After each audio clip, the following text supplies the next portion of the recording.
নমস্কার। কথায় কথায় কথামৃত অনুষ্ঠানের ৪৭তম পর্বে আপনাদের স্বাগত।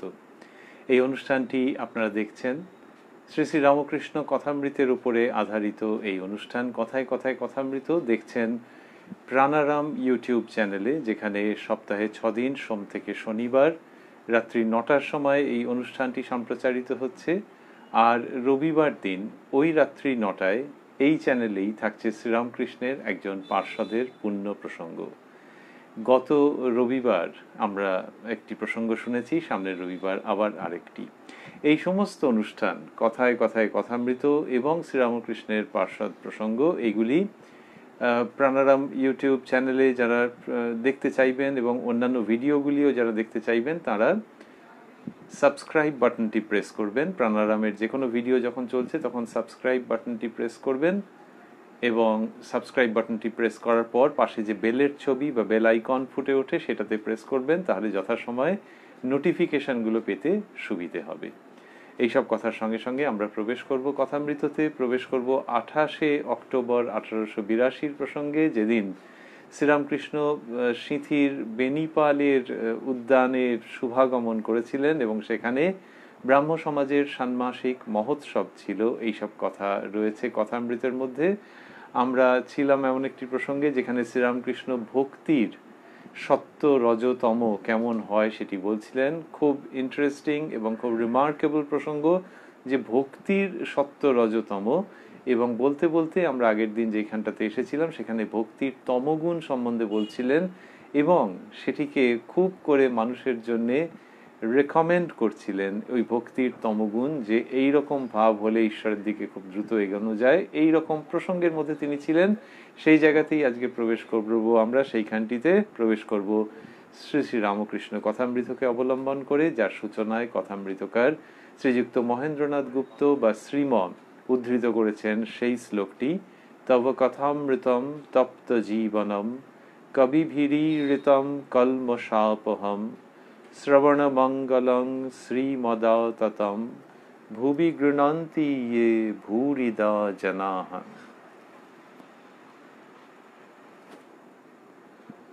শ্রীরামকৃষ্ণ বলছেন, ভক্তির তমঃ যার হয় তার বিশ্বাস জ্বলন্ত, ঈশ্বরের কাছে সেরূপ ভক্ত জোর করে, যেন ডাকাতি করে ধন কেড়ে লওয়া, মারো কাটো বাঁধো, এইরূপ ডাকাত পড়া ভাব।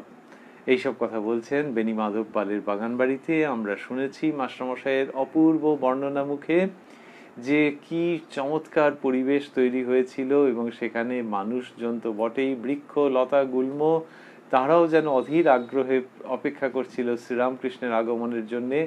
মৃদু সমীরণ, হালকা হাওয়া বইছিল, আর গাছগুলো শ্রীরামকৃষ্ণের যে প্রবেশের সময় তার প্রবেশ পথে গাছগুলো যেরকম যেরকম কাঁপছিল, মাস্টারমশাই বর্ণনা দিয়েছেন যে যেন তারা ঈষৎ মাথা নিচু করে শ্রীরামকৃষ্ণকে অভ্যর্থনা জানাচ্ছে, এমনই পরিবেশ কথা বলছিল।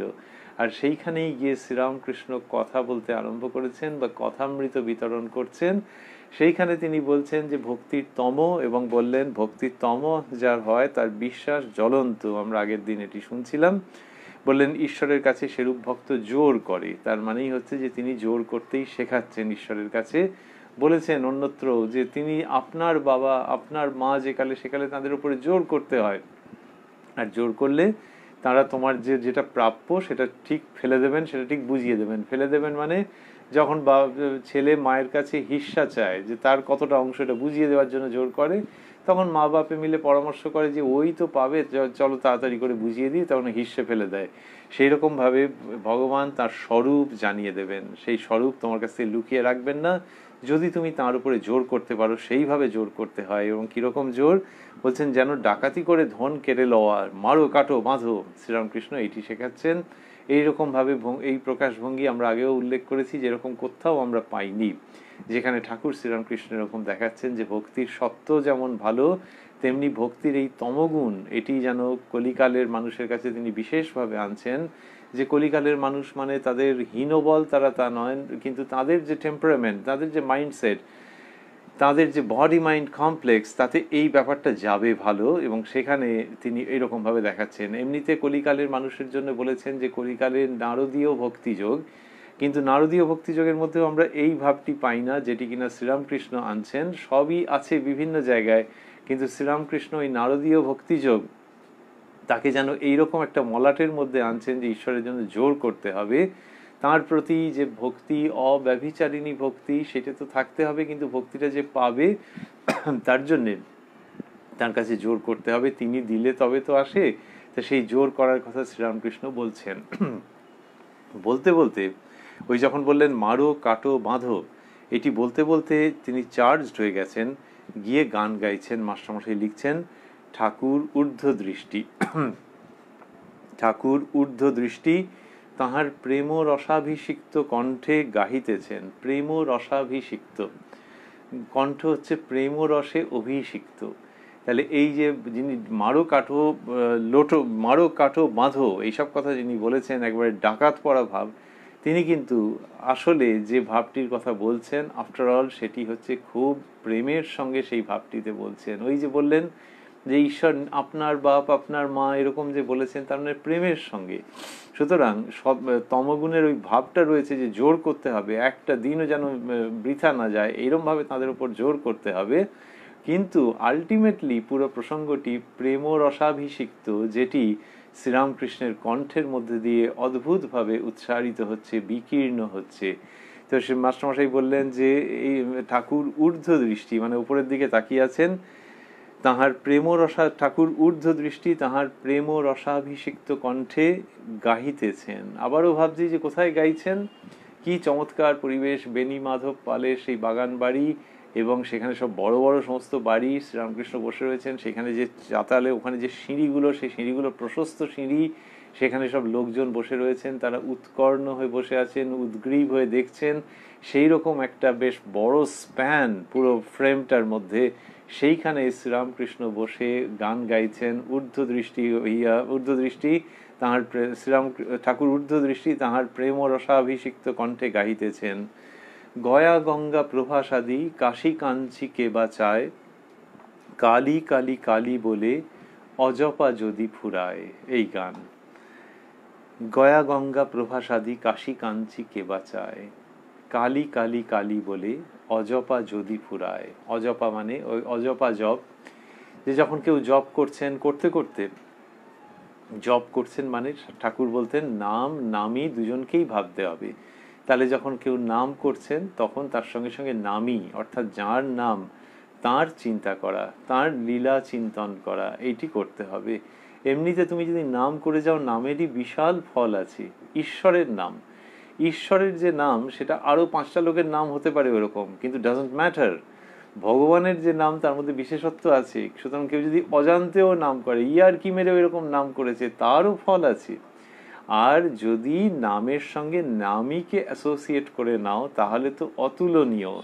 শ্রীরামকৃষ্ণ সেইটির কথা বলছেন যে নাম নামী অভেদ। তো এই নাম করলে নামীকে ডাকা হয়, আর তুমি সেখানে যদি নামীর চিন্তা করো, অর্থাৎ নামের যিনি অধিকারী, সেই তিনি, যিনি তোমার ইষ্ট, যিনি তোমার গুরু, যিনি তোমার উপাস্য, তাকে যদি চিন্তা করো, তাহলে অসাধারণ ফল হবে। তো এই যে নাম নামী অভেদ যে বললেন, সেইখানে তিনি চিন্তা করতে বলছেন ওই রকম ভাবে। এবং যখন ওইটা হচ্ছে, তখন কি হচ্ছে, যে জপ করছিল তার আগে যে কেউ, জপ করতে করতে, অজপা জপ মানে হচ্ছে যখন ওই নামী তাকে যখন ভাবনা চিন্তা করছে, তখন ভাবতে ভাবতে জপ অটোমেটিক্যালি হচ্ছে। তাহলে প্রথমের দিকে কি হলো, প্রথমের দিকে হলো যে মনটাকে জোর করে ওর মধ্যে বসাতে হচ্ছে, ওই জপের মধ্যে মনটাকে বসাতে হচ্ছে, এবং তারপরে তাকে চিন্তা করতে হচ্ছে, যার নাম তাকে চিন্তা করতে হচ্ছে। কিন্তু তারপরে উল্টো হয়ে গেল, উল্টো হয়ে গেল মানে খুব আনন্দের সঙ্গে ব্যাপারটা উল্টে গেল। সেটা কিরকম, সেটা হচ্ছে যে ওই তার চিন্তাটা এমন হচ্ছে যেখানে কিনা আর মনোযোগ দিয়ে জপের মধ্যে জপের মধ্যে প্রবৃত্ত হতে হচ্ছে না।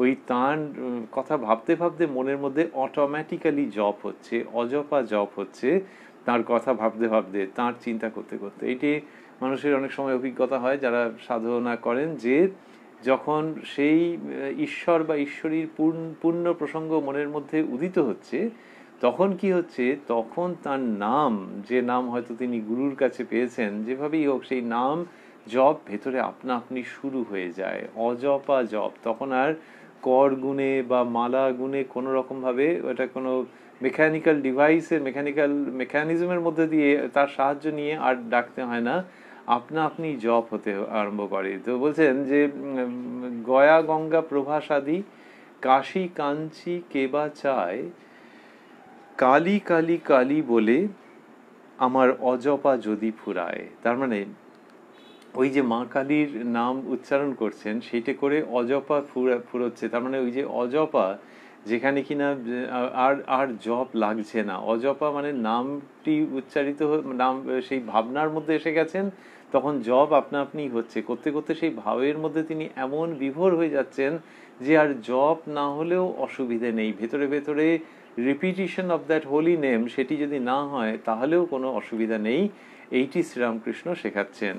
যে গানের মধ্যে দিয়ে এটি আসছে যে গয়া গঙ্গা প্রভাসাদি কাশী কাঞ্চি কেবা চায়, কালী কালী কালী বলে আমার অজপা যদি ফুরায়। এইরকম প্রসঙ্গ শেখা গানের মধ্যে রয়েছে। তারপর কি, তারপরে হচ্ছে ত্রিসন্ধ্যা যে বলে কালী, পূজা সন্ধ্যা সে কি চায়, সন্ধ্যা তার সন্ধানে ফেরে কভু সন্ধি নাহি পায়। তাহলে গানের মধ্যে আসছে ত্রিসন্ধ্যা যে বলে কালী, পূজা সন্ধ্যা সে কি চায়, সন্ধ্যা তার সন্ধানে ফেরে কভু সন্ধি নাহি পায়, দয়া ব্রত দান আদি আর কিছু না মনে লয়, মদনেরও যাগ যজ্ঞ ব্রহ্মময়ীর রাঙা পায়, কালী নামের এত গুণ কেবা জানতে পারে তাই, দেবাদিদেব মহাদেব যার পঞ্চমুখে গুণ গায়। তো এই গান শ্রীরামকৃষ্ণ গাইছেন। তো তার মধ্যে রয়েছে কি, রয়েছে যে ত্রিসন্ধ্যা যে বলে কালী, পূজা সন্ধ্যা সে কি চায়। তাহলে ত্রিসন্ধ্যা যে কালী বলছে, মা কালীর নাম যে উচ্চারণ করছে, তার আর ওই পূজা সন্ধ্যা মানে সন্ধানিক এইগুলো তার আলাদা করে করতে হচ্ছে না। ওই যে শাস্ত্রে এমনিতে যিনি কিনা এগোচ্ছেন প্রথম প্রথম, তার জন্য যে সমস্ত কর্ম বিহিত আছে সেগুলো আর করতে হচ্ছে না। কাকে না, ত্রিসন্ধ্যা যে বলে কালী, পূজা সন্ধ্যা সে কি চায়। তো এইরকম ব্যাপারটা হচ্ছে। তার মানে এর মধ্যে দুটো ইঙ্গিত রয়েছে যে কারুর যদি ওরকম মা কালীর নাম ত্রিসন্ধ্যা কেউ করতে পারে তাহলে আর তার ওই পূজা সন্ধ্যা এগুলো দরকার লাগে না। আরেকটা হচ্ছে যে ওই করতে করতে জপ দিয়ে শুরু করেছিল, পুজো দিয়ে শুরু করেছিল, সন্ধানিক দিয়ে শুরু করেছিল, কিন্তু তারপর যখন মা কালীর প্রতি ভালোবাসা এসে গেছে, এই পুরো গানের মূল উপজীব্যটি হচ্ছে ওইটি যে মা কালীর প্রতি যখন ভালোবাসা এসে গেছে তখন যে অবলম্বনগুলো ছিল তার জীবনের প্রথম প্রথম সেইগুলো আর নেই। এবং সেখানে আরেক ডিগ্রি বেশি করে বলা হলো ত্রিসন্ধ্যা যে বলে কালী, পূজা সন্ধ্যা সে কি চায়, সন্ধ্যা মানে সন্ধ্যা স্বয়ং, সন্ধ্যা তার সন্ধানে ফেরে কভু সন্ধি নাহি পায়। কি সুন্দর করে এটি বলা হলো। দয়া ব্রত দান আদি আর কিছু না মনে লয়, মন আর নিচ্ছে না কিছু, দয়া ব্রত দান আদি এইগুলো যে সব আগে করতো সেগুলো আর মন নিচ্ছে না। এইগুলো সব কেন করেছে তার বোঝাই যাচ্ছে যে যিনি লিখছেন পদকর্তা মদন। তো যিনি লিখছেন তিনি, তার যে বক্তব্যের মধ্যে ইঙ্গিতটা রয়েছে যে আগে দয়া ব্রত দান এই সমস্ত করতেন, দয়ার কাজ যেগুলো সেগুলো করতেন। তো এখন নির্দয় হয়ে গেছেন তা নয়, কিন্তু দয়ার থেকে ওই যে দান ইত্যাদি যেগুলি করতেন, তারপর ব্রত করতেন, সেগুলো আর মন নিচ্ছে না, মন আর সেগুলো অ্যাকসেপ্ট করতে চাইছে না, মন আর সেগুলোর সঙ্গে আইডেন্টিফাই করতে চাইছে না। দয়া ব্রত দান আদি আর কিছু না মনে লয়, মদনেরও যাগ যজ্ঞ ব্রহ্মময়ীর রাঙা পায়। গানেতে অনেক সময় বলা হয় মদনেরও যাগ যজ্ঞ ওই ব্রহ্মময়ীর রাঙা পায়। তার মানে ওই যে ব্রত ট্রত যা সব সব চলে গেছে, ঘুচিয়ে গেছি হ্যাপিলি, আর নেই। কিন্তু তার দ্বারা ব্রত ইত্যাদিকে খাটো করা হচ্ছে না, কিন্তু ওই জায়গাটা পেরিয়ে এসছেন যে আর লাগে না। আর ওই ব্রত যাগযজ্ঞ হ্যাঁ হয়, এখন কি হয়, মদনেরও যাগযজ্ঞ ওই ব্রহ্মময়ীর রাঙা পায়, যে ওইখানেই যা কিছু যাগযজ্ঞ সেই সব কিছুই। এই হচ্ছে কালী নামের মাহাত্ম্য। তারপরে কি, কালী নামের এত গুণ কেবা জানতে পারে তাই, মানে কি করে যে বলবো কালী নামের এত গুণ, আমি পারছি না, একজন পারে, দেবাদিদেব মহাদেব যার পঞ্চমুখে গুণ গায়, মানে পাঁচ মুখেও যেন গুণ গেয়ে শেষ করতে পারছেন না দেবাদিদেব মহাদেব। কালী নামের এত গুণ কেবা জানতে পারে তাই, দেবাদিদেব মহাদেব যার পঞ্চমুখে গুণ গায়, গয়া গঙ্গা প্রভাসাদি কাশী কাঞ্চি কেবা চায়, কালী কালী কালী বলে অজপা যদি ফুরায়। মাস্টারমশাই লিখছেন, ঠাকুর ভাবনমত্ত যেন অগ্নিমন্ত্রে দীক্ষিত হইয়া গাইতেছেন আরেকটি গান। তাহলে এই গান গাইতে গাইতে তার এরকম অবস্থা হচ্ছে। আবারও আমরা ভাবছি যে সিঁথির ব্রাহ্ম সমাজে তিনি ছিলেন, আমরাও রয়েছি, বা তিনি আছেন আমাদের মধ্যে, আমরা সবাই মিলে মনে মনে ওইখানটিতে অবস্থান করছি। বাগান বাড়ি, আনন্দের জায়গা, এবং সেখানে শ্রীরামকৃষ্ণ যখন এই আনন্দের প্রসঙ্গ করছেন তখন যেন চারিদিক কথা বলছে, চারিদিক যেন উজ্জ্বল হয়ে গেছে, চারিদিক যেন আনন্দে ঝকমক করছে। শ্রীরামকৃষ্ণ সেখানে কথা বলছেন, গান গাইছেন ওইখানেতে। এবং ওই যে ব্রাহ্ম সমাজ, তাহলে ব্রাহ্ম মানুষ যারা, তাদের যে ধরনের মনোভাব, যে নিরাকার সগুণ সত্তার তারা উপাসনা করে থাকেন সাধারণত, তো সেইখানে শ্রীরামকৃষ্ণ সগুণ সাকারের গুণকীর্তন করছেন। এবং ওই যে বলেছেন যে তোমরা সব ভক্ত, এরকম কথা তিনি একাধিকবার বলেছেন। তো এই রকম যে মানুষদের কাছে তিনি বলছেন, কেশববাবু যখন তাকে নিয়ে গিয়েছিলেন স্টিমারে করে 27 অক্টোবর 1882 প্রসঙ্গ আমরা শুনেছি, সেখানে শ্রীরামকৃষ্ণ বলেছেন তোমরা সব ভক্ত। এদেরকে দেখে বলছেন তোমরা আফটার অল ভক্ত, অর্থাৎ ওই নির্গুণের চিন্তা ওটা ঠিক তোমাদের ধাতের নয়, তোমাদের মানসিকতার নয়, তোমরা ভক্ত। তো এইখানে এই ব্রাহ্ম সমাজের অধিবেশনে শ্রীরামকৃষ্ণ মা কালীর গান গাইছেন। ইনি সমন্বয়ের কথা বলতে পারেন যে আমার সঙ্গে কারোর বৈরিতা নেই, কোনো পথে হবে না, এটা আমি কোনো দিন বলিনি, তবে তোমাদের ভেবে দেখো যে তোমাদের মানসিকতার সঙ্গে এটা যাচ্ছে কিনা, এইভাবে ভাবতে ভালো লাগছে কিনা। আর হ্যাঁ, ওই যিনি নিরাকার নির্গুণ তিনি সাকার সগুণ। বহুবার শ্রীরামকৃষ্ণ এটি বলেছেন যে কালী ও ব্রহ্ম অভেদ। সুতরাং এই রকম ভাবে যদি ভাবো তাহলে you are not missing something, you are not getting something discounted. তো কিন্তু ওই নিজের মনের সঙ্গে নিজের মানসিকতার সঙ্গে কোনটি মেলে দেখো, এইভাবে শ্রীরামকৃষ্ণ শুধু পরিবেশন করছেন। আপাতত আমরা যেটি শুনছি প্রেজেন্টলি সেটি হচ্ছে যে মায়ের গান গেয়েছেন, গয়া গঙ্গা প্রভাসাদি কাশী কাঞ্চি কেবা চায়, কালী কালী কালী বলে আমার, কালী কালী কালী বলে আমার অজপা যদি ফুরায়, এই গান গেয়েছেন। তারপরেই মাস্টারমশাই লিখলেন, ঠাকুর ভাবনমত্ত যেন অগ্নিমন্ত্রে দীক্ষিত হইয়া গাহিতেছেন। একেবারে অন্যরকমভাবে চার্জড হয়েছেন, যেন অগ্নিমন্ত্রে দীক্ষিত হইয়া গাহিতেছেন। কি গান গাইছেন? আমি দুর্গা দুর্গা বলে মা যদি মরি, আখেরে এ দিনে না তারও কেমনে জানা যাবে গো শঙ্করী। এই ওই গানটির পরেই এই গানটি গাইছেন, আমি দুর্গা দুর্গা বলে মা যদি মরি, আখেরে এ দিনে না তারও কেমনে জানা যাবে গো শঙ্করী। বলেই শ্রীরামকৃষ্ণ বলছেন কি, আমি তাঁর নাম করেছি আমার আবার পাপ, আমি তাঁর ছেলে, তাঁর ঐশ্বর্যের অধিকারী, এমন রোগ হওয়া চাই।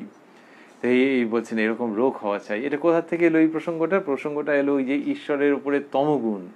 সেইখানে বলছেন যে সে তো মারো কাটো বাঁধো এরকম ভঙ্গি থাকবে, সে ঈশ্বরের কাছ থেকে ওই যে কেড়ে করে ধন কেড়ে লয়, অর্থাৎ জোর করে ধন কেড়ে লয়, অর্থাৎ ঈশ্বরের স্বরূপ সে জানতে চায়। আর হচ্ছে যদি তার পাপের চিন্তা আসে তখন সে এইটা নিজের মনের ওপরে বারবার ইমপ্রেস করবে, মনের ওপর অ্যাসার্ট করবে, মনের ওপরে ইম্পোজ করবে। সেটা কি কি আমি তার নাম করেছি আমার আবার পাপ।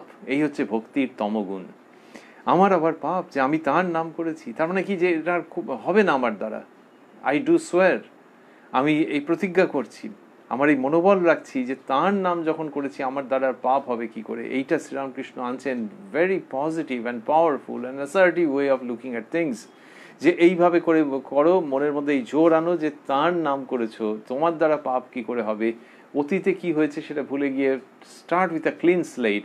এবং সেখানে দেখাচ্ছেন যে এই যে নামের উপরে যে ভক্তি, যে তার নাম যে করেছি তার উপরে যে ভক্তি বিশ্বাস, সেইটার উদাহরণ দিচ্ছেন। তার আগে এই গানের পরে এটি বলছেন যে আমি তাঁর ছেলে, তাঁর ঐশ্বর্যের অধিকারী, এমন রোগ হওয়া চাই। তা বলে বলছেন আমি দুর্গা দুর্গা বলে, মানে গানটি কি ছিল, আমি দুর্গা দুর্গা বলে মা যদি মরি, আখেরে এ দিনে না তারও কেমনে জানা যাবে গো শঙ্করী। জানা যাবে গো মানে এই চ্যালেঞ্জ দিয়ে রাখলাম যে দেখি মা তুমি কিরকম করে পারো, আমি দুর্গা দুর্গা বলে মা যদি মরি, মানে মৃত্যুকালে যদি আমার মুখে তোমার নাম থাকে, তাহলে আখেরে এ দিনে আমার এমনি অ্যাসেট কিছু নেই, আমি তোমাকে আগেই বলে রাখছি। আমার প্রচুর একেবারে তপস্যার ফল ইত্যাদি, তো আখেরে এ দিন, কিন্তু আমার একটা কিছু আছে, আমার একটা অ্যাসেট আছে, এবং সেটা হচ্ছে ভক্তির অ্যাসেট। এবং সেইখান থেকে আমি চ্যালেঞ্জ দিয়ে বলছি যে মৃত্যুকালে যদি তোমার নাম মুখে নিয়ে আমি মরতে পারি, তাহলে তুমি আমাকে কি করে ওপারে না নিয়ে যাও, আখেরে দিনে না তারও কেমনে জানা যাবে গো শঙ্করী। এইসব গান শ্রীরামকৃষ্ণ গাইছেন, মাস্টারমশাই সেইগুলির কথা লিখছেন। কি অনবদ্য ভঙ্গি যেখানে মাস্টারমশাই এই সমস্ত বর্ণনা করছেন, করে বলছেন, শ্রীরামকৃষ্ণ বলেছেন, মাস্টারমশাই লিখছেন, তমগুণকে মোড় ফিরিয়ে দিলে ঈশ্বর লাভ হয়। বলে এটা মাস্টারমশাই বোল্ড অক্ষরে দিয়েছেন, মোটা অক্ষরে দিয়েছেন, যে তমগুণকে মোড় ফিরিয়ে দিলে ঈশ্বর লাভ হয়। তা বলছেন যে তমগুণ মানুষের মধ্যে ওটা থাকে, তো সেটাকে শুধু মোড় ফিরিয়ে দেওয়া, মোড় ফিরিয়ে দিলে ঈশ্বর লাভ হবে। তো অন্যত্রও বলেছেন যে মানুষের মধ্যে যে প্রবৃত্তিগুলো আছে, যেগুলোকে নিয়ে সে ঠিক কবজা করতে পারছে না, সেগুলোকে মোড় ফিরিয়ে দিতে হয়। তো রাগ আছে, রাগের মোড় ফিরিয়ে দেওয়া, যে নিজের ওপরে রাগ করা, যে কি আমি এখনো ঈশ্বর লাভ করছি না, আমার এখনো সেই প্রবণতা হচ্ছে না, এই মোড় ফিরিয়ে দেওয়া। তো এখানে বললেন সেই মোড় ফিরিয়ে দেওয়ার প্রসঙ্গ আনছেন ধারাবাহিকভাবে। তমগুণকে মোড় ফিরিয়ে দিলে ঈশ্বর লাভ হয়, তাঁর কাছে জোর করো, তিনি তো পর নন, তিনি আপনার লোক। এরকম বললেন যে তাঁর কাছে জোর করো, তিনি তো পর নন, তিনি আপনার লোক। বলে ওই তমগুণের আর একটা ব্যবহার দেখাচ্ছেন, যে তমগুণ মানেই খারাপ তা নয়, যখন এই অ্যাটিটিউডের মধ্যে ওই তমগুণ থাকে for a good purpose, then this is wonderful, এবং সেটা দেখাচ্ছেন। বলছেন, আবার দেখো, এই তমগুণকে পরের মঙ্গলের জন্য ব্যবহার করা যায়। বৈদ্য তিন প্রকার, উত্তম বৈদ্য, মধ্যম বৈদ্য, অধম বৈদ্য। যে বৈদ্য এসে নাড়ি টিপে ঔষধ খেয়েও হে এই কথা বলে চলে যায়, সে অধম বৈদ্য, রোগী খেলে কিনা এ খবর সে লয় না। যে বৈদ্য রোগীকে ঔষধ খেতে অনেক করে বুঝায়, যে মিষ্ট কথাতে বলে ওহে, যে মিষ্ট কথাতে বলে ওহে ঔষধ না খেলে কেমন করে ভালো হবে, লক্ষ্মীটি খাও, আমি নিজে ঔষধ মেরে দিচ্ছি খাও, সে মধ্যম বৈদ্য। আর যে বৈদ্য রোগী কোনো মতে খেলে না দেখে বুকে হাঁটু দিয়ে জোর করে ঔষধ খাইয়ে দেয়, সে উত্তম বৈদ্য। এই বৈদ্যের তমগুণ, এ গুণে রোগীর মঙ্গল হয়, অপকার হয় না। এইরকম কথা শ্রীরামকৃষ্ণ বলছেন।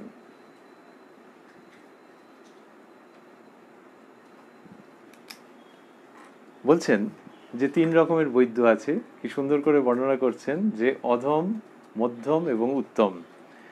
এইবারে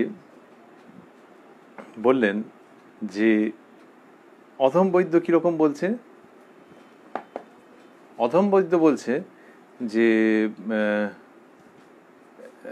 সে কি করলে, যে বৈদ্য সে নাড়ি টিপে ঔষধ খেয়েও হে এই কথা বলে চলে যায়, সে অধম বৈদ্য, রোগী খেলে কি না এই খবর সে লয় না। সে মানে ওইটা বলে দিয়ে সে চলে গেছে, যে খেয়েও হে।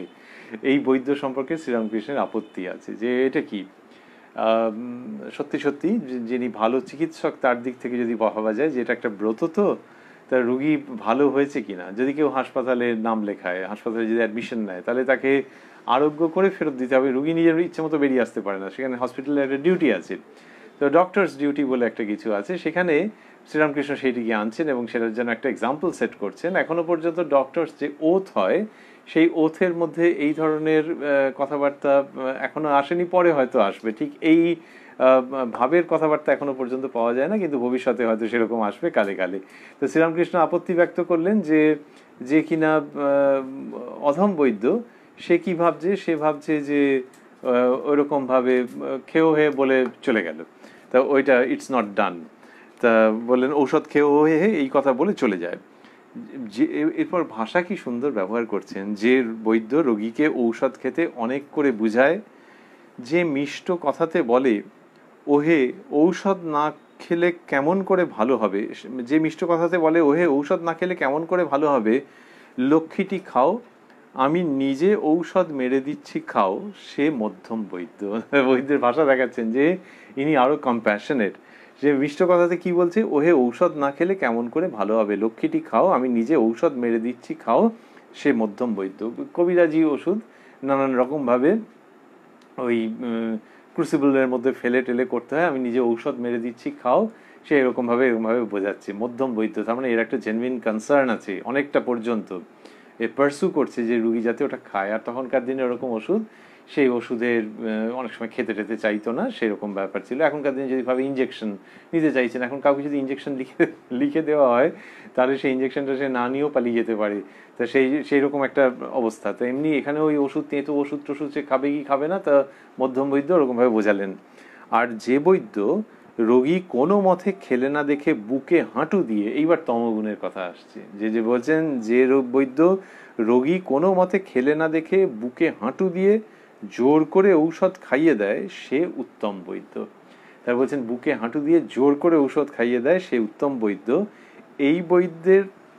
এই বৈদ্যের তমগুণ, এই গুণে রোগীর মঙ্গল হয়, অপকার হয় না। তা বলছেন এই তমগুণটা ভালো, মানে এটা কনস্ট্রাকটিভ একটা, এফেক্টিভ একটা তমগুণ।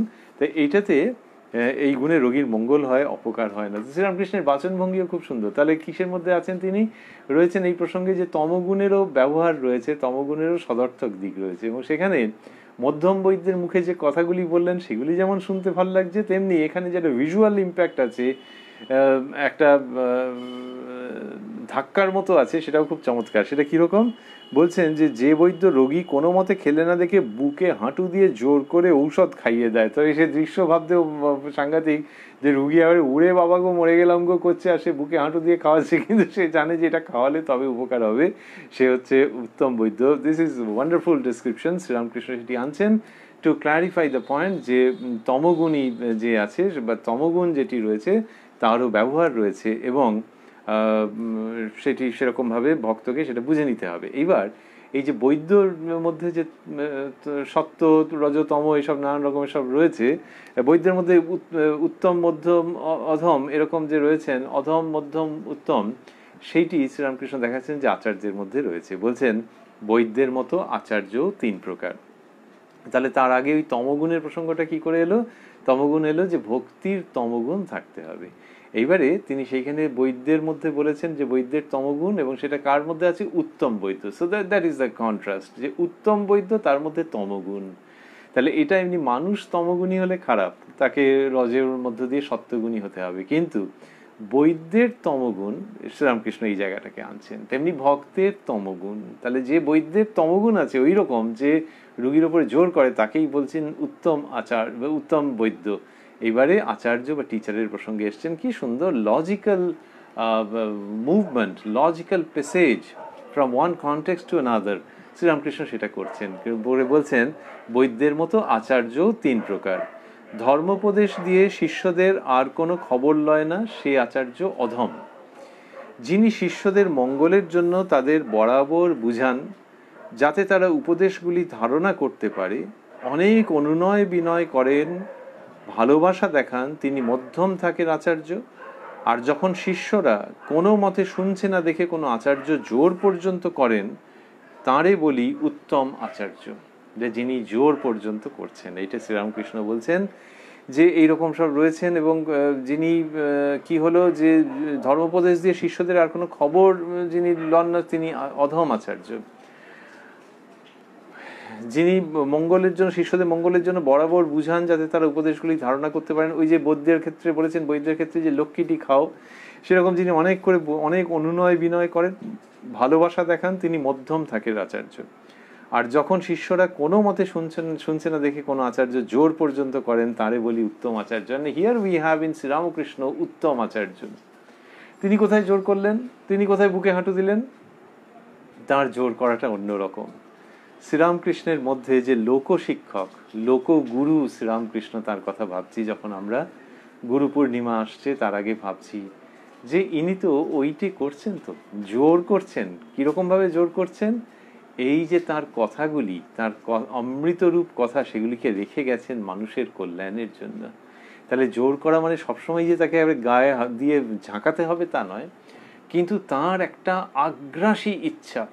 মাস্টারমশাই মাঝে মাঝে জ্বলন্ত বিশ্বাস বলেছেন, তো সেই জ্বলন্ত ইচ্ছা, আগ্রাসী ইচ্ছা, একটা অ্যাগ্রেসিভ গুড ইন্টেনশন, সেটা কীরকম, যে মানুষের ভালো তিনি করবেনই করবেন। এই উত্তম আচার্য, যে উত্তম আচার্য কি করছেন, তিনি কথামৃত রেখে যাচ্ছেন, মাস্টারমশাইয়ের মাধ্যমে তিনি কথামৃত লিখিয়ে নিচ্ছেন। সেগুলো আর আমরা কি বলবো, শ্রীম বা মাস্টারমশাই নিজে বলছেন যে গুরুদেব লিখিয়ে নিচ্ছেন এইভাবে তার করে, তিনি যা যন্ত্রস্বরূপ হয়ে করছেন, আর তার মাথার উপরে শ্রী শ্রী মা আশীর্বাদের হস্ত রেখেছেন, চিঠি লিখেছেন যে বাবা তোমার মুখে শুনিয়া মনে হইল যে তিনি ওই সকল কথা বলিতেছেন, এগুলি প্রকাশ করিবে, তোমার কোনো ভয় নাই।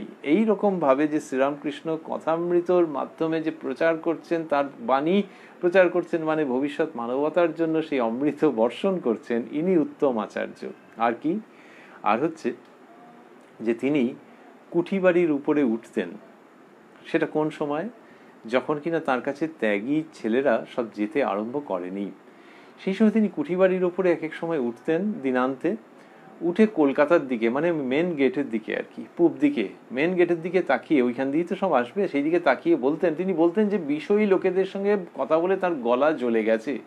এবং সেখানে তিনি ওই কলকাতার দিকে তাকিয়ে বলতেন, ওরে তোরা কে কোথায় আছিস আয়, এরকম বলে চিৎকার করতেন। কেননা মা জগদম্বা দেখিয়ে দিয়েছেন যে তারা আসবে, কিন্তু কই আসছে না তো। তাহলে এই যে ছেলেরা সব আসবে, নরেন্দ্র, রাখাল, বাবুরাম, যোগিন, তারক প্রমুখ, এরা যে আসবে, কোথায় আসতে তো দেখছি না, এদিকে বিষয়ী লোকের সঙ্গে আর পেরে উঠছি না, কথা বলতে পারছি না, গলা জ্বলে যাচ্ছে। এই যে শ্রীরামকৃষ্ণের ভাব, তিনি কি বলছেন, তিনি বলছেন ওরে তোরা কে কোথায় আছিস আয়। এইটি তার জীবনীতে রয়েছে যে ওই ত্যাগী শুদ্ধ সত্য ছেলেদের জন্য ডেকেছেন, কিন্তু এটাকে আরো যিনি কিনা বিশেষত্ব মণ্ডিত করেছেন, কোয়ালিফাই করেছেন অন্যরকম ভাবে, তিনি স্বামী প্রেমানন্দজি। তিনি ভক্তদেরকে বলতেন, শ্রীরামকৃষ্ণের ভক্তদের তিনি বিরাট স্থান দিতেন, হৃদয়ে স্থান দিতেন। আমরা এই যে অনুষ্ঠান শুনছি কথায় কথায় কথামৃত, সেটি সপ্তাহে যেমন সোম থেকে শনিবার 6 দিন শুনছি প্রাণারাম ইউটিউব চ্যানেলে রাত্রি 9টায়, তেমনি আবার রবিবার দিন ওই প্রাণারাম ইউটিউব চ্যানেলে শুনছি রাত্রি 9টায় শ্রীরামকৃষ্ণের একজন পার্শ্বদ প্রসঙ্গ। তার মধ্যে একদিন হয়েছিল প্রেমমূর্তি প্রেমানন্দ। সেই দিন আমরা এই প্রসঙ্গটির উল্লেখ করেছিলাম, যেটি প্রেমানন্দজি মহারাজের জীবনের অন্যতম গুরুত্বপূর্ণ উক্তি। তিনি ভক্তদেরকে কখনো কখনো বলেছেন যে ওরে ঠাকুর যে ওই কুঠিবাড়ির চাঁদে উঠে ওরে তোরা কে কোথায় আছিস আয় এইসব বলে ডাকতেন, সেটা শুধু আমাদের নয়, তোদেরও বা তোমাদেরও। ভারী চমৎকার মিষ্টি উক্তি, যে তোমরাও যে এসেছো, বিশ্বাস করো যে আমাদের ভালোবাসায় এসেছো, এটা তোমাদের মনে হতে পারে, কিন্তু আসলে সেই তিনি এখনো ডেকে চলেছেন। অ্যান্ড দ্যাট তিনি ইজ উত্তম আচার্য, যিনি কিনা ওই রকম ভাবে জোর করছেন। জোর করার তো নানান রকম ফের হতে পারে, ওই বৈদ্য বুকে হাঁটু দিয়েছেন, সেটা প্রতীকী মাত্র। শ্রীরামকৃষ্ণ একেবারে আমাদের বুকের কাছে, হৃদয়ের কাছে নিজেকে নিয়ে আসছেন, সেটা তার ভক্ত সন্তানদের মাধ্যমে, কথামৃতের মাধ্যমে, এবং সর্বোপরি শ্রী শ্রী মায়ের মাধ্যমে। তো এই সমস্ত ভাবে তিনি আমাদের হৃদয় অধিকার করছেন। পার্শ্ববর্তী দেশ ভারতবর্ষের মধ্যে ঢুকে পড়ছে এরকম অবস্থা, বা পড়েইছে, এই নিয়ে আতঙ্ক যে আমাদের ল্যান্ড অ্যাকোয়ার করে ফেললো তারা, সত্যিই বোধহয় অ্যাকোয়ার করে ফেলেছে, যা খবরাখবর আসছে সেই রকম। সে সাংঘাতিক এই মুহূর্তে একটা টেনশন চলছে। আর শ্রীরামকৃষ্ণ যখন আমাদের দেশ, আমাদের হৃদয়, আমাদের অন্তঃকরণ অধিকার করছেন, তখন সেটা ধন্য ধন্য। গানের মধ্যে আছে ধন্য ধন্য ধন্য আজি দিন আনন্দকারী। তো শ্রীরামকৃষ্ণ হৃদয় মন অধিকার করছেন, লেট হিম ডু দ্যাট। আমরা আমাদের হৃদয় মন তাকে দিতে চাই, এই টেরিটরি যেন তিনি অধিকার করে নেন, কারণ এটা তাঁরই। এই যে আগ্রাসী শ্রীরামকৃষ্ণ, তিনি উত্তম বৈদ্য, তিনি উত্তম বৈদ্য। এই আগ্রাসন আমরা হাত জোর করে সাষ্টাঙ্গ হয়ে, এটিকে নতজানু হয়ে সাষ্টাঙ্গ হয়ে গ্রহণ করতে চাইছি। এই উত্তম বৈদ্য শ্রীরামকৃষ্ণ, উত্তম আচার্য শ্রীরামকৃষ্ণ, যিনি কিনা আমাদের অন্তর, আমাদের হৃদয় অধিকার করতে চাইছেন। আমরা এই অধিকারটা চাই। আমরা চাই যে তিনি আর ওই সীমারেখার ওপারে যেন না থাকেন, এলএসি নানান রকমের আছে, তার ওপারে যেন না থাকেন, তিনি এপারে চলে আসেন। তিনি যেন ওই লোকেতে আর না থাকেন, তিনি যেন এই লোকে চলে আসেন, আমাদের টেরিটরির মধ্যে চলে আসেন, আমাদের দেশে আসেন, আমাদের হৃদয়ে দেশে এসে উপস্থিত হয়ে সমস্ত কিছু অধিকার করে নেন। সেই উত্তম আচার্যের প্রসঙ্গ আমরা শুনছি। আর আমরা রয়েছি কোথায়? আমরা রয়েছি সিঁথি বেনিপাল মহাশয়ের বাগান বাড়িতে। 28শে অক্টোবর 1882-তেও আছি, আবার এই জুলাই মাসের গোড়ার দিকেও আছি। শ্রীরামকৃষ্ণ নিত্য বর্তমান আমাদের কাছে কথামৃতের মাধ্যমে। একজন ব্রাহ্ম ভক্ত জিজ্ঞাসা করিলেন, ঈশ্বর সাকার না নিরাকার? ব্রাহ্ম ভক্ত এটি জিজ্ঞাসা করছেন যে ঈশ্বর সাকার না নিরাকার। ওই যে আমরা একটু আগে ভাবছিলাম যে ব্রাহ্ম ভক্ত তারা সাধারণত কি হয়েছে যে তারা নিরাকার সগুণ সত্তায় বিশ্বাসী, সেই রকমই তাদের training. They belong to that school of thought যে নিরাকার ঈশ্বরের মানে সেই সত্তা, তার আকার নেই কিন্তু তাকে ভালোবাসা যায়, তিনি ভালোবাসার পাত্র, তার মানে তার গুণাবলী আছে। গুণাবলী বলতে তার চরিত্র লক্ষণ আছে, অ্যাট্রিবিউটস আছে, তার নিজস্ব ধর্ম আছে, তো কিন্তু তার আকার নেই, এইরকম একটা ব্যাপার।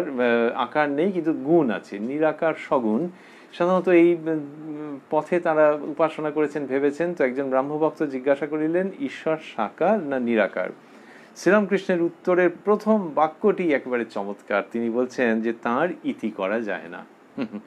এই যে শ্রীরামকৃষ্ণ এটি বলছেন, এটি আমরা চমৎকার বলছি মানে যেন মনে হচ্ছে যেন আমরা নম্বর দিতে বসেছি, তা নয়। আমাদের কাছে শব্দ কম আছে, আমরা আমাদের মতো করে আমাদের আনন্দ প্রকাশ করছি বা করে ফেলছি, যে যেখানে কিনা আমরা শিখছি যে কি রকম ভাবে একটা সাবজেক্টকে ডিল করা যায়, যে যেখানে কিনা বলা হচ্ছে যে ঈশ্বর সাকার না নিরাকার, যে সেই ব্যালট বক্সে যে এখানে ভোট দেবেন না এখানে ভোট দেবেন, উত্তর যে দুটোতেই দেবো, তাতে ব্যালট ক্যান্সেলড হবে না বা ইভিএম এ কোনো গোলমাল হবে না। তো শ্রীরামকৃষ্ণ সেটা দেখাচ্ছেন যে ঈশ্বরীয় রাজত্ব অন্য রকম। এবং সেখানে যখন বলা হচ্ছে যে ঈশ্বর সাকার না নিরাকার, শ্রীরামকৃষ্ণ বলছেন তাঁর ইতি করা যায় না। অর্থাৎ তুমি যেরকম ভাবে ভাবছো, ভক্তকে যেন ভালোবেসে বলছেন যে গড ইজ আফটার অল কম্পার্টমেন্টালাইজড, যে তিনি সাকার অথবা নিরাকার, যে আজকে ঠাকুর শ্রীরামকৃষ্ণ কি বলেন, তিনি কোন দলের, ওই রকম নয়।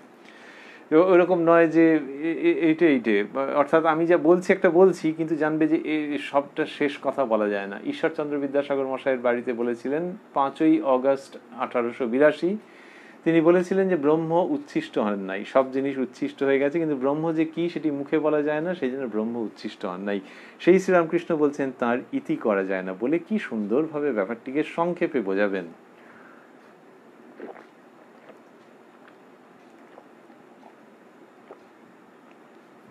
বলছেন তিনি নিরাকার আবার সাকার। ভক্তের জন্য তিনি সাকার। যারা জ্ঞানী অর্থাৎ জগৎকে যাদের স্বপ্নবৎ মনে হয়েছে তাদের পক্ষে তিনি নিরাকার। ভক্ত জানে আমি একটি জিনিস, জগৎ একটি জিনিস, তাই ভক্তের কাছে ঈশ্বর ব্যক্তি হয়ে দেখা দেন। জ্ঞানী যেমন বেদান্তবাদী কেবল নেতি নেতি বিচার করে, বিচার করে জ্ঞানীর বোধে বোধ হয় যে আমি মিথ্যা, জগৎও মিথ্যা, স্বপ্নবৎ। জ্ঞানী ব্রহ্মকে বোধে বোধ করে, তিনি যে কি মুখে বলতে পারে না। তো এইটা বলছেন যখন শ্রীরামকৃষ্ণ, এর মধ্যে অদ্ভুত সত্যের উচ্চারণ থেকে যাচ্ছে। সেটি কিরকম? তিনি প্রথমে বললেন যে তাঁর ইতি করা যায় না, অর্থাৎ ওই যে জগৎ কারণ, তাঁর ইতি করা যায় না বলে বলছেন যে তিনি নিরাকার আবার সাকার। ভক্তের জন্য তিনি সাকার। এই যে বলছেন যে তিনি নিরাকার আবার সাকার, এটি খুব চমৎকার। যে ওই যে প্রশ্ন হয়েছিল যে ঈশ্বর সাকার না নিরাকার, তার উত্তরে বলছেন যে তিনি নিরাকার আবার সাকার। তা ওইখান থেকেই যে তার ইতি করা যায় না, তার মানে ওই কম্পার্টমেন্টালাইজ করো না যে এদিকে ভোট না ওদিকে ভোট, ওরকম ভাবে করো না, এটা করা যায় না। এবং ভক্তের জন্য তিনি সাকার, এই তিনিটা কি? এইটি হচ্ছে শ্রীরামকৃষ্ণের যে জগৎ দর্শন, শ্রীরামকৃষ্ণের যে ভগবত দর্শন, শ্রীরামকৃষ্ণের যে আধ্যাত্মিক উচ্চারণ, তার অদ্ভুত উজ্জ্বল ব্যঞ্জনা। এই উজ্জ্বল ব্যঞ্জনাটা কি? যে তিনি, তিনিটা শ্রীরামকৃষ্ণ কখনো বলছেন না যে তিনি সাকার অথবা তিনি নিরাকার। তিনিটা তিনি যিনি কিনা উচ্ছিষ্ট হন নাই। আমাদের শাস্ত্রে বলা হয়েছে যে ব্রহ্ম অবাং মনস গোচরম, ব্রহ্ম হচ্ছেন বাক্য মনের অতীত। বাক্য দিয়ে একজন একজনকে বুঝিয়ে দিতে পারে না, মাস্টার ছেলেকে ছাত্রকে বোঝাতে পারে না, ছাত্র বন্ধুকে বোঝাতে পারে না, আবার মন দিয়েও বোঝা যায় না। মাস্টার মাস্টারের মতো করে, ছাত্র ছাত্রের মতো করে, ছাত্রী ছাত্রীর মতো করে যদি বোঝবার চেষ্টা করে, এই যে মন, সেই মন দিয়ে ধরা যায় না। তাহলে তিনি রেজিস্টার্ড হন যে কোথাও একটা, যখন কিনা তার মধ্যে বিপুল আনন্দ হয়, তখন সেটা এই মনের মধ্যে তিনি রেজিস্টার্ড হন না। তো ব্রহ্ম বাক্য মনের অতীত এটি বলা আছে, কিন্তু শ্রীরামকৃষ্ণ যেটি বলছেন সেটি হচ্ছে যে ওই বাক্য মনের অতীত যিনি, তাকে ব্রহ্ম বলবো না কালী বলবো। This is fabulous, this is fantastic, যে তাকে ব্রহ্ম বলবো না কালী বলবো, দুটিই বলবো। যে তিনি, এইবার শ্রীরামকৃষ্ণ এখানে বলছেন ভক্তের জন্য তিনি সাকার, অর্থাৎ ওই যে সত্তা তিনি সাকার, নিরাকার, সগুণ, নির্গুণ, এগুলো তোমরা যা বলো এগুলোর মধ্যে নানান রকম আছে, কিন্তু তিনি এই সবগুলো এবং তারও ওপরে। তাকে তিনি ছাড়া আর কি বা বলা যাবে? তো সেই তিনি বলছেন ভক্তের জন্য তিনি সাকার। এর মধ্যে দুটো ইঙ্গিত থেকে গেল, একটা হচ্ছে যে সেই তিনি যিনি কিনা নিরাকার, তিনি ইনি সাকার, আর ভক্তের জন্য। জন্য মানেটা কি আবার? যদি হতো যে ভক্ত উপলব্ধি করেন তাহলে একরকম, কিন্তু এখানে হচ্ছে ভক্তের জন্য, তার মানে হচ্ছে যে তিনি ভক্তের যাতে সুবিধে হয় তাকে বুঝতে, সেই জন্য সাকার রূপ নেন। তো এই যে সাকার রূপ নেন, এটি আমাদের শাস্ত্রে নানান রকম ভাবে আছে, যে সাধকের সুবিধার জন্য রূপ পরিগ্রহ করছেন তিনি, বা রূপের কল্পনা সাধকের সুবিধার জন্য, সাধকের উপাসনার সুবিধার জন্য। কিন্তু শ্রীরামকৃষ্ণ ঠিক সেই জায়গাটাতে নেই, তাকে আরো ওয়াইডেন করেছেন, ওটিকে রক্ষা করেছেন, করে আরো বিস্তৃত করছেন, করে বলছেন ওই যে সত্তা যিনি কখনো নিরাকার কখনো সাকার, তিনি সাকার হন ওই ভক্তের জন্যে। মানে যেন মনে হচ্ছে ভাবটা যে ভক্তের জন্য ভালোবাসায় হন। এইটি পরেও আসবেন তিনি শ্রীরামকৃষ্ণ, কিন্তু এখানে কথার মধ্যে ইঙ্গিতটা রাখলেন যে ভক্তের জন্য তিনি সাকার। ওই যে মা ছেলের জন্য, মানে পুত্রের জন্য বা কন্যার জন্য কত রকম করছেন। কখনো কখনো একটা কিছু কোনো রকম একটা রূপে এসে দাঁড়ালেন সামনে, এমনি দাঁড়ালেন, ছেলে খুব খুশি বা মেয়ে খুব খুশি। কখনো কখনো ঘোড়া হয়েছে, কম বয়সী মা ধরা যাক ঘোড়া হয়েছে, টকবক টকবক করছে, আর ছেলে বা মেয়ে দেখে এবারে এসে খুন, আর তার পিঠে উঠেছে একেবারে। তো এই যে ছেলে বা মেয়ের জন্য নানান রকম করছে, কখনো একটা উদ্ভট ভঙ্গি করছে, জল খাওয়ার ভঙ্গি করছে, আবার ছেলে বা মেয়ে হেসে খুন হয়ে যাচ্ছে। কত রকম মূর্তি মা সারা দিনের মধ্যে করছে ওই ছেলে বা মেয়ে হাসবে বলে, তার সন্তান হাসবে বলে মা কত রকম, কখনো ব্যাটা ছেলে সাজছে, হয়তো গোপ টোপ লাগিয়ে এলো, আরে বাবা হেসে খুন। তো এই যে মা সন্তানের জন্য নানান রকম করছেন, শ্রীরামকৃষ্ণ বলছেন ভক্তের জন্য তিনি সাকার, ভক্তকে ভালোবাসেন। আর ভক্তের মাইন্ডসেট এমন যে সে নিরাকার ভাবতে পারছে না, পারবেও না, তার জন্য তিনি সাকার রূপ নিচ্ছেন। অসাধারণ বর্ণনা শ্রীরামকৃষ্ণের, এবং সেই যে তিনি, তার যে মানসিকতা, সেইটি ভাবাই একটা বিরাট ধ্যান। তো শ্রীরামকৃষ্ণ বললেন, এরকম বললেন যারা জ্ঞানী, এবার আরেকটা ক্যাটেগরি দেখাচ্ছেন, যারা জ্ঞানী। জ্ঞানী মানে আমাদের এই অর্থে নয় যে জেনারেল নলেজ প্রচুর আছে, কুইজে জিতে যায়, ওইরকম অর্থে নয়, কিন্তু যিনি কিনা বিচার করছেন এই জগতের কোনটি সত্য কোনটি সত্য নয়, কোনটি নিত্য কোনটি নিত্য নয়, অর্থাৎ অনিত্য, এইরকম যিনি ক্রমাগত বিচার করে যাচ্ছেন যে জগৎ কারণ এটি হতে পারে না, কারণ যারই বিকার আছে তারই পরিণাম আছে। তো যেটা বদলাচ্ছে সেটা একসময় শেষ হয়ে যাবে, বদলাচ্ছে মানেই শেষ হয়ে যাবে। একটা ইরেজার, তা দিয়ে আমি বেশ খাঁচাখাচ করে সমস্ত লেখা তুলে দিলাম, কিন্তু করে দেখলাম একটু ক্ষয়ে গেছে, ক্ষয়ে যখন যাচ্ছে বদলেছে মানে একসময় পুরো ক্ষয়ে যাবে। যদি তুমি ওটাকে ইউজ করতে থাকো একসময় পুরো ক্ষয়ে যাবে, মানে এটা শেষ হয়ে যাবে। এটার যে কোনো জিনিস যখন পরিবর্তিত হচ্ছে তখন তার শেষ আছে, তাহলে তাকে নিয়ে আর ভেবে কি লাভ? এই জগৎ জীবন, এই দেহ মন সব পরিবর্তিত হয়ে যাচ্ছে, তাহলে ওই ইরেজারের মতো এইগুলো একসময় শেষ হয়ে যাবে, এগুলো নিত্য নয়। তাহলে এই যে নিত্য নয় যেটি, সেইটি অনিত্য। তো জ্ঞানী এরকম ভাবে বিচার করছেন যে তাহলে জগতের সত্য কি? শ্রীরামকৃষ্ণ বলছেন যারা জ্ঞানী, অর্থাৎ জগৎকে যাদের স্বপ্নবৎ মনে হয়েছে, তাদের পক্ষে তিনি নিরাকার। তাহলে যে কিনা এইরকম ভাবে ভাবছে, সে একটা সত্তাকে ভাবতে আরম্ভ করছে। যেই সে দেহকে ভাবছে না, মনকে ভাবছে না, বুদ্ধিকে ভাবছে না, এরকম ভাবে যখন সে এগোচ্ছে, তখন তো তার কাছে কিচ্ছু থাকছে না।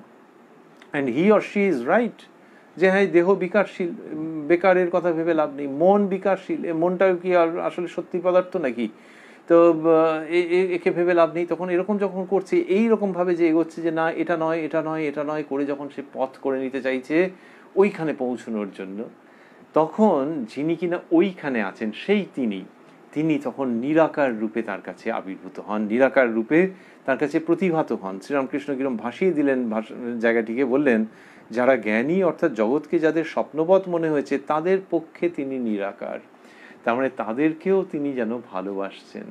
এই যেন কথাটি কেন আমরা বলছি, যে তার মধ্যে তো ওই গুণের জায়গাটা নেই তো এমনিতে, জ্ঞানী যেভাবে যান, কিন্তু শ্রীরামকৃষ্ণ বলছেন যে তাদের পক্ষে তিনি নিরাকার। তার মানে ওইটা থেকে গেল যে তারও একটা ইচ্ছে কাজ করছে যে আচ্ছা একে নিরাকার রূপে বা নিরাকার ভাবে এর হৃদয় মনকে পরিপূর্ণ করে দিই, আর ওর কাছে সাকার রূপে আবির্ভূত হই।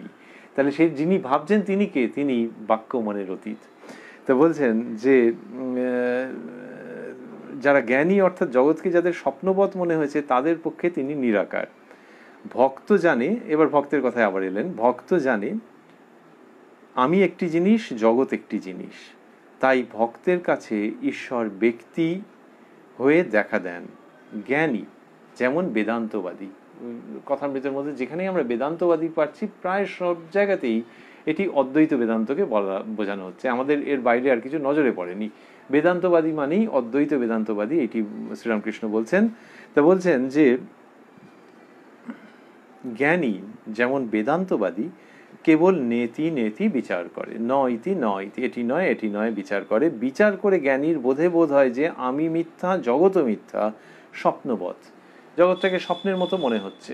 তাহলে সে দেখছে যে এই দেহ মন কমপ্লেক্স, বডি মাইন্ড কমপ্লেক্স নিয়ে যে আমি ও সে এগুলো সমস্ত মিথ্যে। তাহলে জগৎটা কিরকম, যখন ওই বোধটা আসছে, এটা শুধু থিওরি বলার মতো নয়, এর মধ্যে একটা উপলব্ধি আছে যে সমস্তটা মিথ্যে। তাহলে জগৎ সম্পর্কে একটা কিরকম যেন অভিজ্ঞতা এখনো যেন মনে হচ্ছে যেন যে কাকে একজনকে ভালো মনে হয়েছিল, কাকে খারাপ মনে হয়েছিল, কাকে বেশ আপনজন মনে হয়েছিল, কাকে মনে হয়েছিল তাকে নিয়ে অসুবিধা আছে, এগুলো মনে হওয়াগুলো কিরকম যেন স্বপ্নের মতো ভাসছে। যেমন অ্যাডাল্ট ব্যক্তি ওই স্বপ্নে যা দেখেছিলেন সারাদিনের মধ্যে হয়তো বিভিন্ন সময় মনে পড়ছে যে উফ যা ভয় পেয়ে গেছিলাম ওই দৃশ্যটা দেখে, অথবা ওইটা দারুণ একটা আমার মনের মধ্যে বোধহয় সুপ্ত বাসনা ছিল ওই জন্য দেখেছিলাম ওরকম স্বপ্ন, কিন্তু সেই স্বপ্নটা ছেঁড়া ছেঁড়া টুকরো টুকরো মতো আছে এবং তিনি জানেন যে ওটা বাস্তব নয়। তিনি জানেন যে ওটা বাস্তব নয়, যে জন্য ওটার সঙ্গে অ্যাসোসিয়েটও করছেন না নিজেকে, যে কিছু ভালো লাগা কিছু মন্দ লাগা, কিন্তু ওটা বাস্তব নয়, একটু মনের মধ্যে ঘুরে ঘুরে বেড়াচ্ছে। ওই রকম জগৎটা স্বপ্নবৎ কার কাছে? জ্ঞানীর কাছে। তাহলে তিনি কোথায় গিয়ে উপনীত হচ্ছেন? আফটার অল শ্রীরামকৃষ্ণ বলছেন জ্ঞানী ব্রহ্মকে বোধে বোধ করে, তিনি যে কি মুখে বলতে পারে না।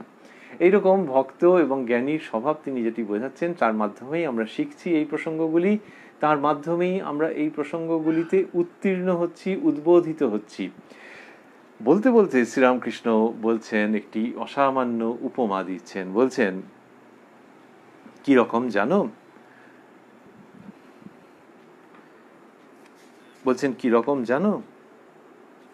যেন সচ্চিদানন্দ সমুদ্র কুল কিনারা নাই, ভক্তিহীনে স্থানে স্থানে জল বরফ হয়ে যায়, বরফ আকারে জমাট বাঁধে। অর্থাৎ ভক্তের কাছে তিনি ব্যক্তভাবে কখনো কখনো সাকার রূপ ধরে থাকেন। এইখানে শ্রীরামকৃষ্ণের অনন্যতা। বললেন যে যেন সচ্চিদানন্দ সমুদ্র, উদাহরণ দিচ্ছেন। এই যেনটার মানে হচ্ছে উদাহরণ দিচ্ছেন। যেন দু রকমের হতে পারে, একটা যেন হচ্ছে যে কতকটা এরকম পুরোপুরি মিলবে না, আর এখানে যেন মানে হচ্ছে উদাহরণ। তাহলে কিরকম জানো? যেন সচ্চিদানন্দ সমুদ্র, কুল কিনারা নাই। তো এই ব্রহ্ম, নিরাকার নির্গুণ ব্রহ্মকে সমুদ্রের সঙ্গে তুলনা করা হয়েছে, তাকে বলা হয়েছে সচ্চিদানন্দ সমুদ্র। তা সমুদ্রের কি সত্যি কুল কিনারা নাই নাকি? গ্লোবের মধ্যে তো দেখতে পাওয়া যায় যে এইখানটা হচ্ছে সমুদ্র, ম্যাপের মধ্যে তো এঁকে টেকে দেখে দেওয়া যায় যে সমুদ্রটা এইটা, কিন্তু লোকে যখন দেখে তখন তার মনে হয় যে কোনো কুল কিনারা নেই। পুরীর সমুদ্র যারা দেখছেন তাদের মনে হচ্ছে বাবা কত দূর চলে গেল। আবার কেউ যদি সমুদ্রের মধ্যে একটু ঢোকেন, হয়তো ভেবেছিলেন যে পা ভেজাবেন বলে একটু ঢুকেছেন, অথবা কেউ একটু সাঁতার টাঁতার জানেন বা কারো সাহায্য নিয়ে একটুখানি সমুদ্রের মধ্যে গেছেন, তখন যদি দেখেন তাহলে মনে হবে যে কোনো দিকে শেষ নেই, এমনকি যে তীরের দিক, হোটেল টোটেল যে দিকটা আছে সেই দিকটাতেও, কারণ যতক্ষণ জল তো অনেকটা চলে গেছে তখন তার মনে হবে শুধু জলই জল। আর সেটা যদি সেই ব্যক্তি এনজয় করেন, ভয় পেয়ে গেলে তিনি তাড়াতাড়ি ফেরত আসবেন, কিন্তু যদি এনজয় করেন তখন তার মনে হবে পুরো জলের মধ্যে রয়েছি। আবার মাঝ সমুদ্রে যদি কেউ থাকেন, নৌকোয় করে গেছেন, জাহাজে করে গেছেন, কিছু একটা হয়েছে, সেই মাঝ সমুদ্রে যিনি অবস্থান করছেন তার তো মনে হচ্ছে কোনো কুল কিনারা নেই, ডেফিনেটলি কোথাও দেখতে পাওয়া যাচ্ছে না, কোনো দিকে দেখতে পাওয়া যাচ্ছে না। ওই যে দৃষ্টি, ওই যে মনোভাব, ওই যে প্রতিক্রিয়া, সেইটিকে নেওয়া হচ্ছে উদাহরণ সেইখানে, যে সচ্চিদানন্দ সমুদ্র, তার মাঝখানে তুমি রয়েছো।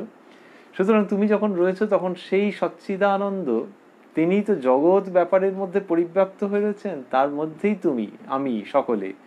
তো সেই একজনের মধ্যে, সাধক বা সাধিকার মধ্যে যখন সচ্চিদানন্দের ভাবটি পরিস্ফুট হচ্ছে, ভাবটি জাগ্রত হয়ে উঠছে, তখন সেই সচ্চিদানন্দকে তিনি কিরকম দেখছেন? দেখছেন কুল কিনারা নাই।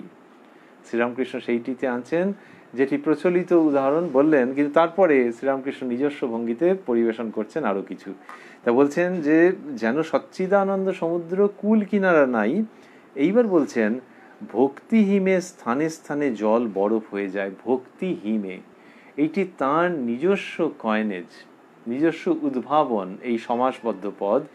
ভক্তি হিমে, ভক্তিও যা, হিমও তাই, অর্থাৎ কুলনেস।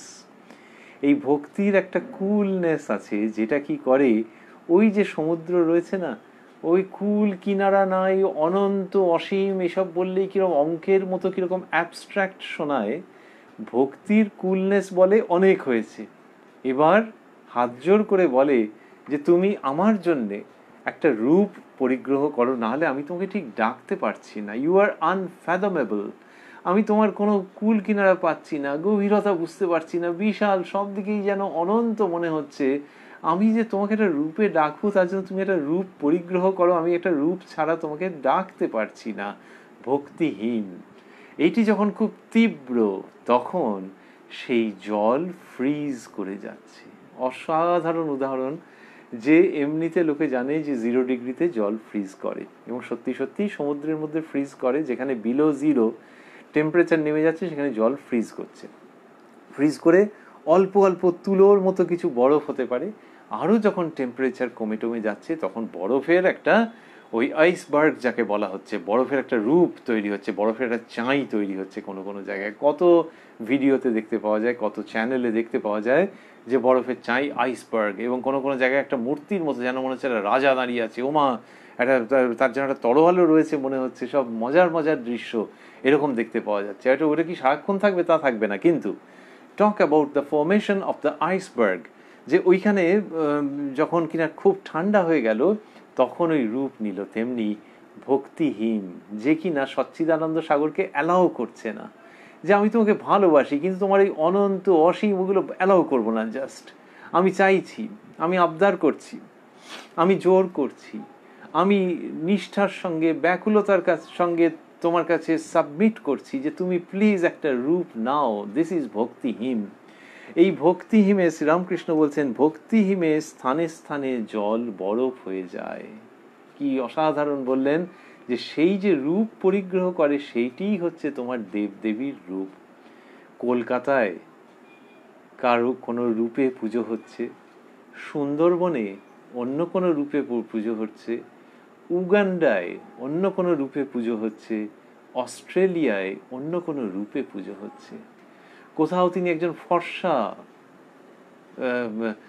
পুরুষ, ঈশ্বরের দূত, জগৎ পিতার সন্তান, কোথাও মা দুর্গা, লক্ষ্মী, সরস্বতী, কার্তিক, গণেশ সহ উপস্থিত, কোথাও নানা গুণসম্পন্ন একটি শিলা। And this is freezing of that সচ্চিদানন্দ। শ্রীরামকৃষ্ণ বলছেন সেই সচ্চিদানন্দই ফ্রিজ করে নানান রকমের রূপ নিয়েছেন।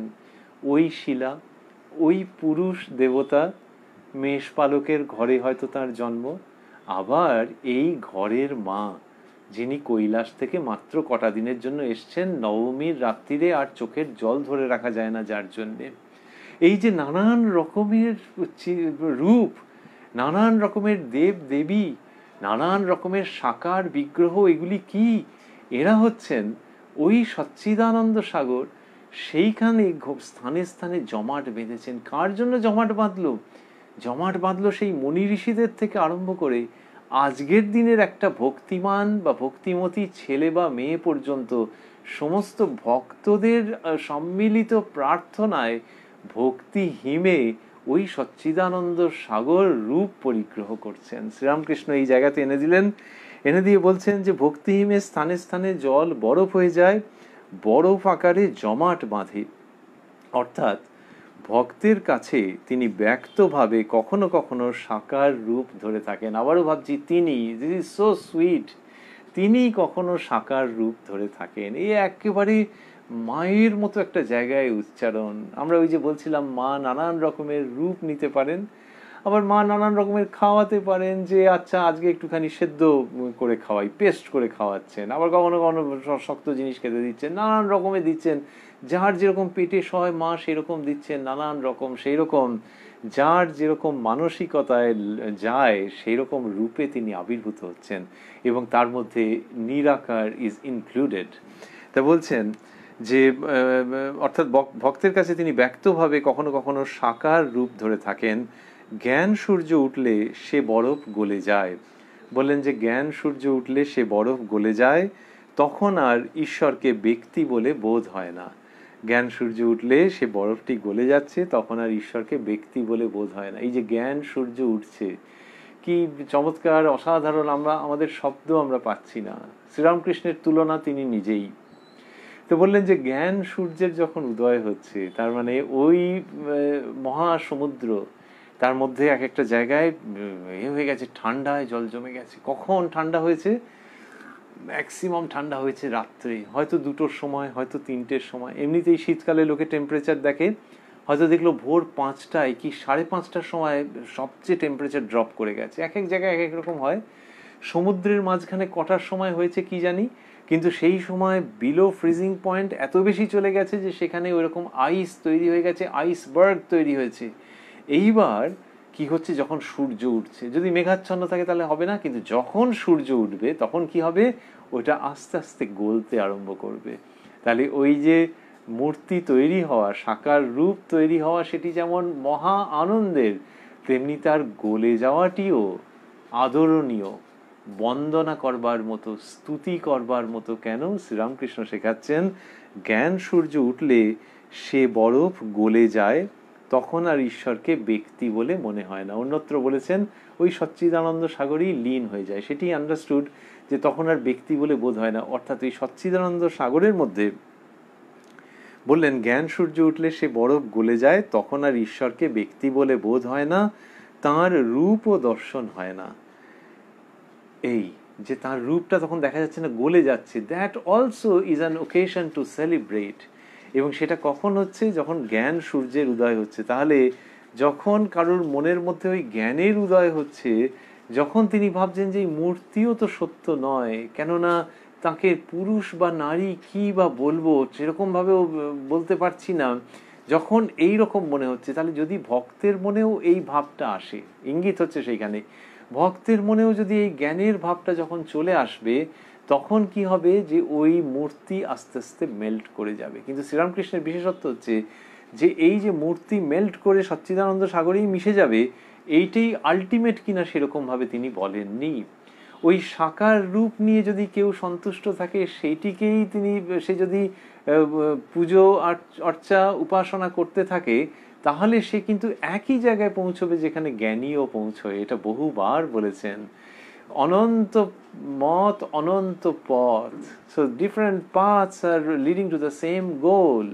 সুতরাং এটা এরকম ভাবে নয় যে আচ্ছা আগে এইটা পরে এইটা, এরকম ভাবে বলছেন না। কিন্তু এখানে বলছেন যে যদি ভক্তের মধ্যে ওই জ্ঞানের উদয় হয়, যদি এরকম হয়, তাঁরই ইচ্ছায় যদি হয়, তখন ওইটা গলে যাবে, ওইটা গলে গিয়ে মূর্তিটা গলে গিয়ে আবার সেই সচ্চিদানন্দ সাগরেই লীন হয়ে যাবে।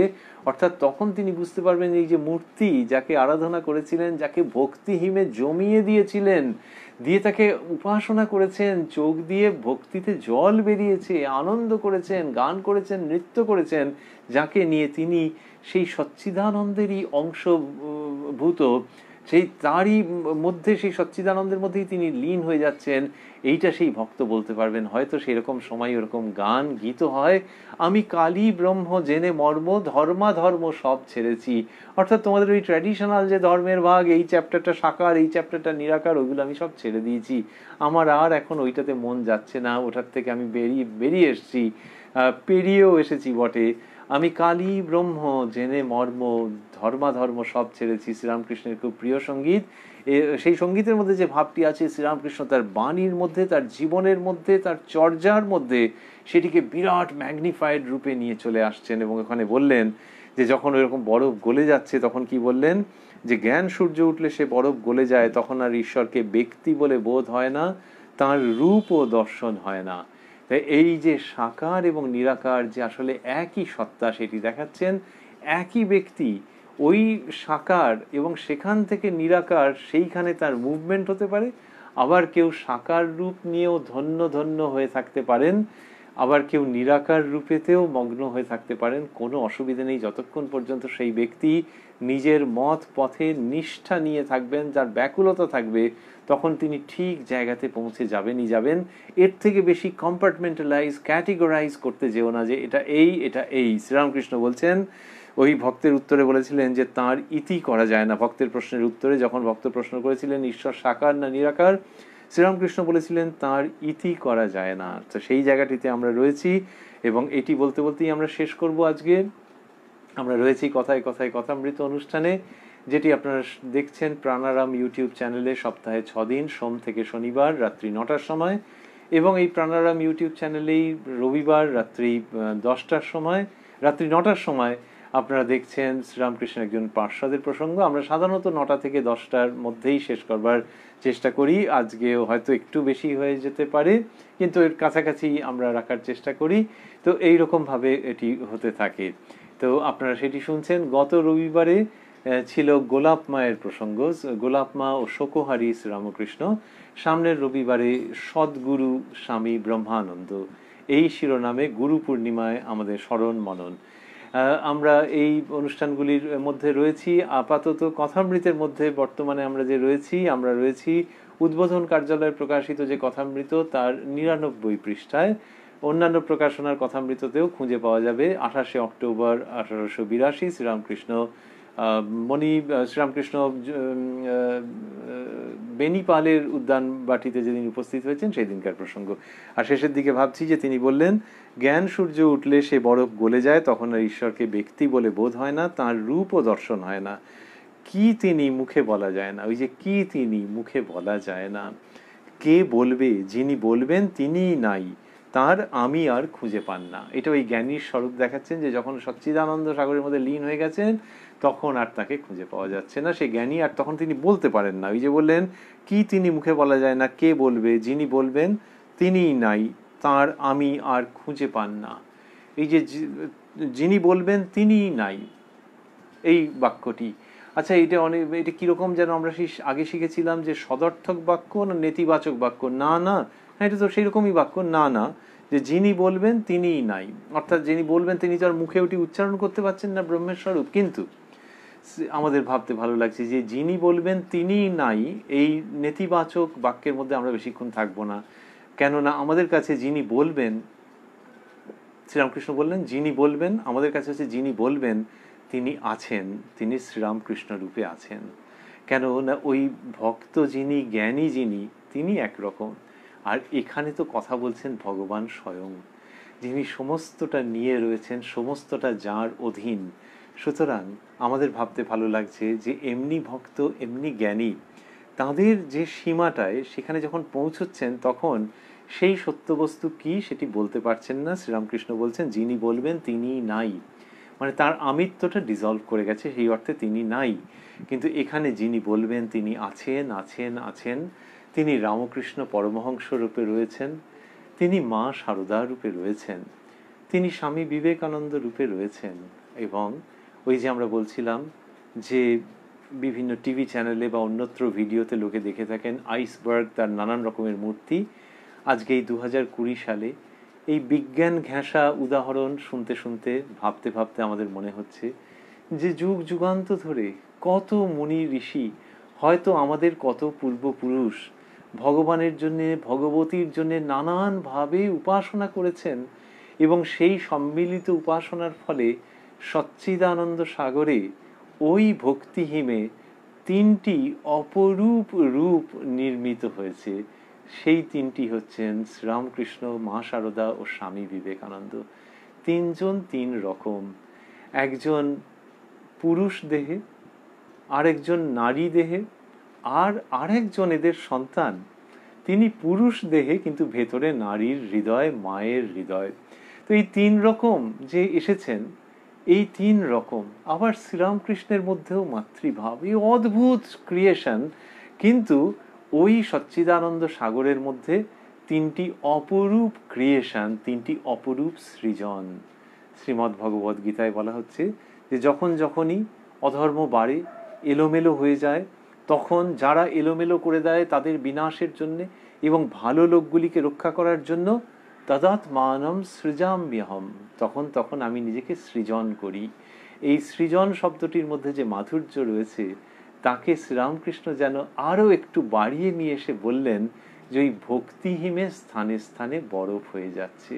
তো ভক্তিহিমে ওই সচ্চিদানন্দই নিজেকে সৃজন করছেন রামকৃষ্ণ, সারদা, বিবেকানন্দ রূপে। এটি আমরা ভাবছি। আর তারপরে যিনি ভাবছেন তার মধ্যে জ্ঞান সূর্যের উদয় হলে হবে, তবে সূর্যের আলো তো খুব সাংঘাতিক। সেই সূর্যের কথা আজকের অনুষ্ঠানে না হয় আমরা নাই ভাবলাম, যেকালে শ্রীরামকৃষ্ণ বলছেন কলিকালে ভক্তিযোগ, কলিযুগে ভক্তিযোগ। সুতরাং আমরা যেন একটু সফট মেলোড লাইটে আমরা ওই ত্রিমূর্তিকে দর্শন করছি আর জানছি তাদের দর্শন করা মানেই সচ্চিদানন্দকে দর্শন করা, তাদের পাদপদ্ম স্পর্শ করা মানেই সচ্চিদানন্দকে স্পর্শ করা। সুতরাং সেই সচ্চিদানন্দের 3টি অপূর্ব রূপ মা শারদা, শ্রীরামকৃষ্ণ এবং স্বামী বিবেকানন্দকে স্মরণ করতে করতে আমাদের শ্রী শ্রী রামকৃষ্ণ কথামৃত পাঠ আজকের মতো সমাপন করব এবং শ্রী শ্রী রামকৃষ্ণ কথামৃত পাঠ আমাদের মতো করে সার্থক ও সফল করব। ওং নিরঞ্জনং নিত্যম অনন্ত রূপং ভক্তানুকম্পা ধৃত বিগ্রহং বৈ ঈশাবতারং পরমেশমিড্যং তং রামকৃষ্ণং শিরসা নমামহ।